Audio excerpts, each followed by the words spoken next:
नमस्कार दोस्तों, मैं आनंद सांडिल्या। आप सभी साथियों का मेरे चैनल आनंद सांडिल्य में हार्दिक स्वागत करता हूं। आज जानेंगे दोस्तों कि माला क्या है तथा इसमें 108 मनके ही क्यों होते हैं और माला धारण करने का वैज्ञानिक कारण क्या है। माला गले में ही क्यों धारण करते हैं।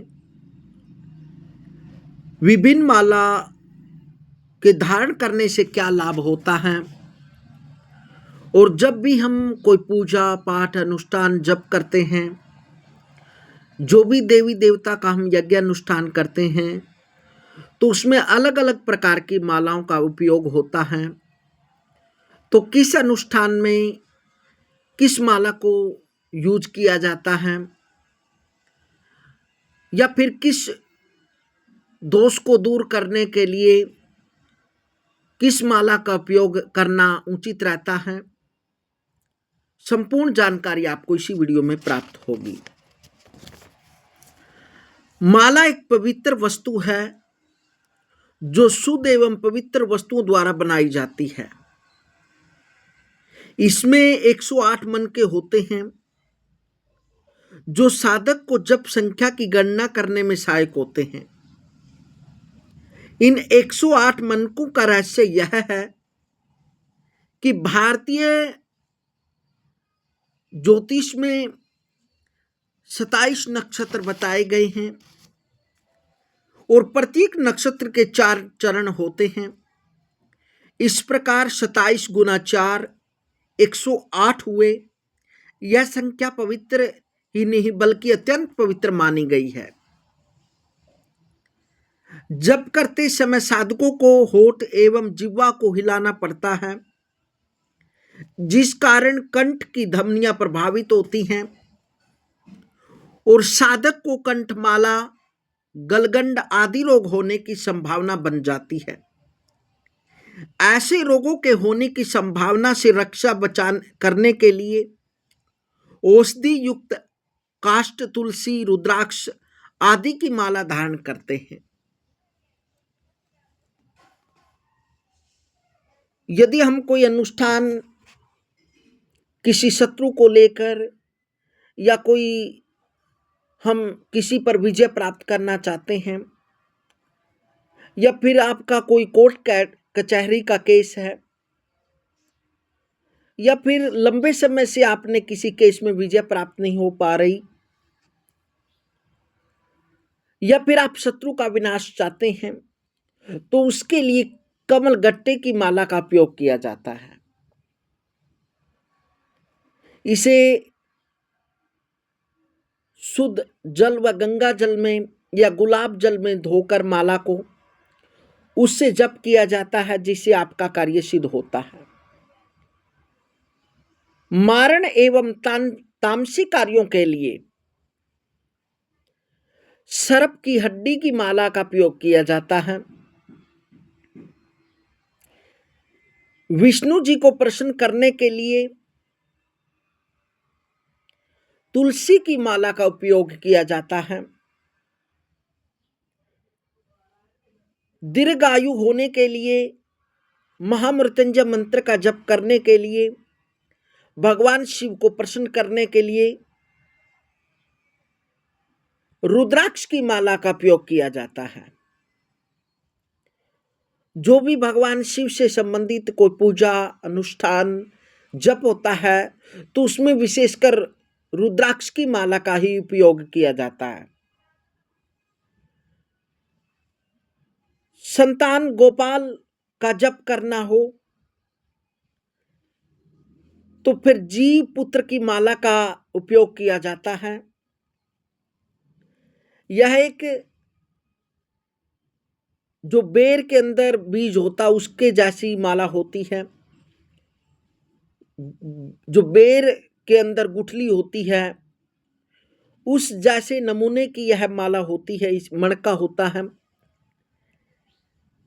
जिसे संतान प्राप्ति के लिए या भगवान श्री कृष्ण को प्रसन्न करने के लिए, संतान गोपाल का जप करने के लिए इस माला का उपयोग किया जाता है।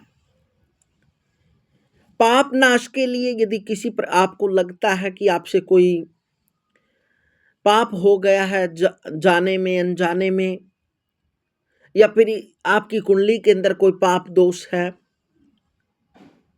या फिर आपसे कोई पाप हो गया है, तो उसको दूर करने के लिए कुश ग्रंथि की माला का उपयोग किया जाता है, जो कि एक मोटी कुशा से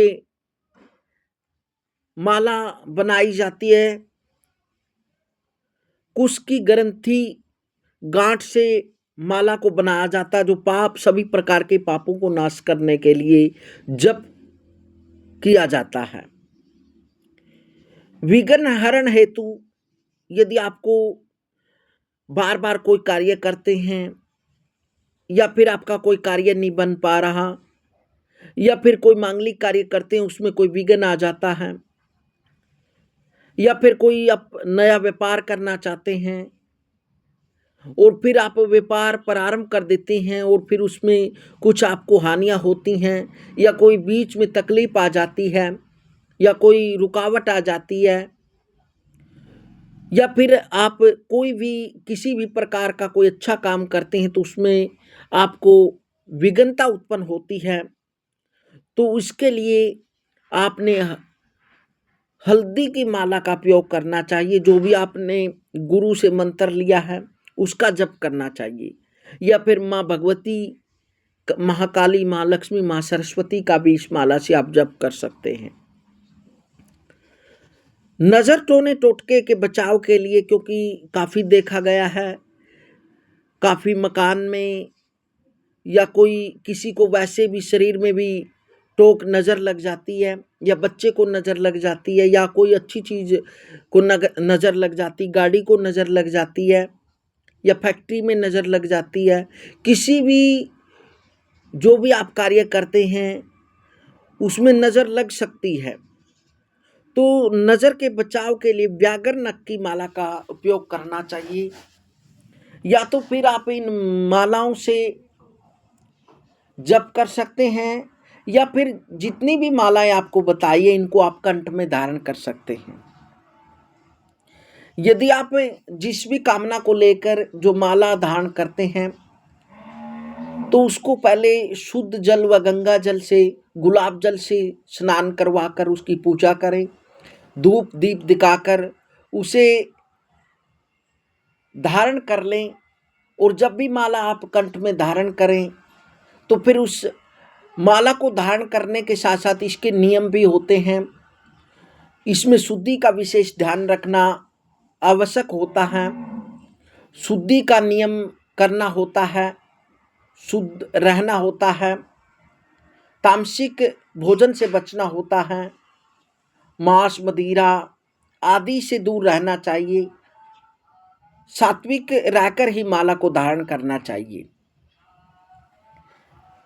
क्योंकि जब हम भगवान विष्णु को प्रसन्न करते हैं तो तुलसी की माला का उपयोग करते हैं, और तुलसी तो वैसे भी पूजनीय है, उसका हम आदर करते हैं और उसको साक्षात देवी का स्वरूप मानकर उसकी पूजा करते हैं।